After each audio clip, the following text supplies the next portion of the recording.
Heart attack आप करवा दीजिएगा, है ना।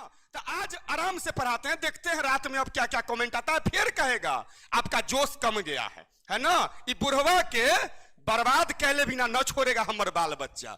चलिए, गुर्जर, प्रतिहार, राष्ट्रकूट और पाल, इन तीनों के बीच था कन्नौज।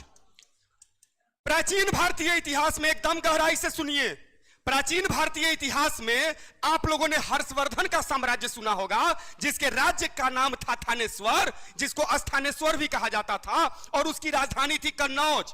ये वही कन्नौज है। हर्षवर्धन के राज्य के बाद, हर्षवर्धन का जब साम्राज्य समाप्त हो गया, तो इस कन्नौज को प्रतीक चिन्ह माना गया उत्तर भारत में शक्ति का। जो इस पर कब्जा कर लेता, मान लिया जाता कि ये भारत का डॉन यही है, भारत का डॉन उसी को माना जाता जो कन्नौज पे कब्जा जमा लेता। और इसी कारण से ये तीनों, चूंकि राजपूत राजवंश थे, है ना, मौज कराम कराम, तो उस समय तो उन लोग का एकदम दिमाग पे नशा रहता था कि जो काम कोई नहीं कर सकता वो काम हम करके दिखाएंगे। तो ये तीनों जो राजपूत राजवंश थे, गुर्जर, प्रतिहार, राष्ट्रकूट, पाल, उत्तर भारत में, इन तीनों के बीच एक कन्नौज, एक अनार, आई तीनों तीन बीमार, एक अनार आ तीनों बीमार। अब तीन बीमार के बीच में एगो अनार रख देगा हॉस्पिटल में कोई, तो क्या हालात होगा? मारपीट, दंगा फसाद होना ही है, क्या कि अनार तो एक है, उसी को खाना है ना। तो छीना झपटी होगा। ठीक उसी प्रकार, या ये समझ लीजिए कि बुर्बक की कन्या सबकी भौजाई, तई में भाभी एगो आ देवर तीन गो, है ना।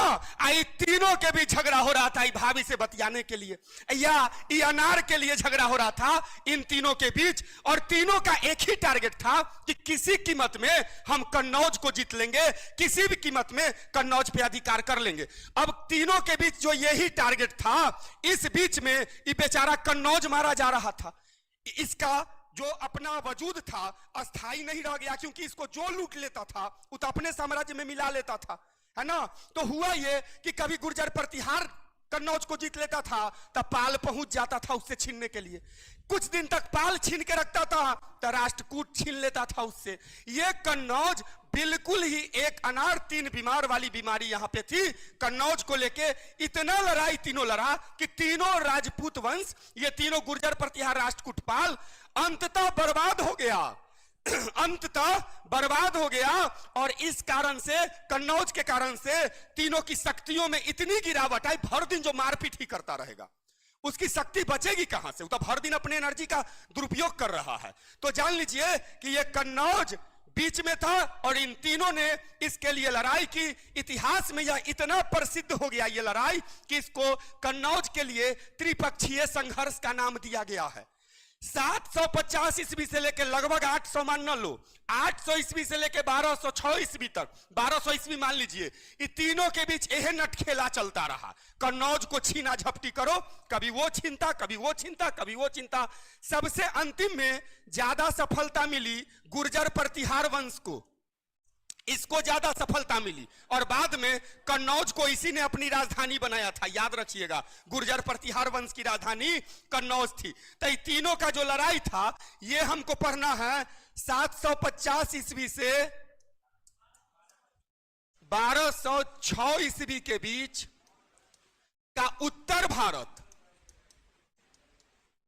उत्तर भारत में इसका मुख्य रूप से, और इसी तीनों में कई पराक्रमी राजा हुए। इसी तीनों की राजधानी कहां थी, इसी तीनों में कौन कौन राजा ने क्या क्या कारनामा किया, उन्हीं की कहानी पढ़ना है। अभी जितना आसान आपको अभी लग रहा है हम जो बतला रहे हैं, ये टॉपिक उतना आसान है नहीं, बड़ा उलझाऊ टॉपिक है इसमें, और इसका बहुत सारा क्वेश्चन छूट जाया करता है। ठीक है, तो अब चलते हैं कि इन तीनों के बीच 750 से 1206 ईस्वी के बीच जो लड़ाई हुआ, वो कन्नौज के लिए इन तीनों राज्यों में त्रिपक्षीय संघर्ष के नाम से जाना जाता है। अब जान लीजिए,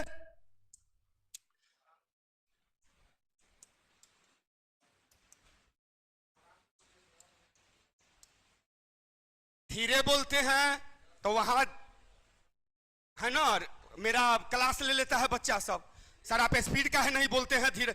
एक ने तो ये कहा है कि कान में आप ईयरफोन लगे रहते हैं जिसमें रिकॉर्ड रहता है, उहे बातों में जे आता है उहे बात आप बोल देते हैं। हे भगवान, ऐसा लड़का के कहियो बियाह होगा? कहियो नहीं होगा बियाह, हम शराप देते हैं। ठीक है।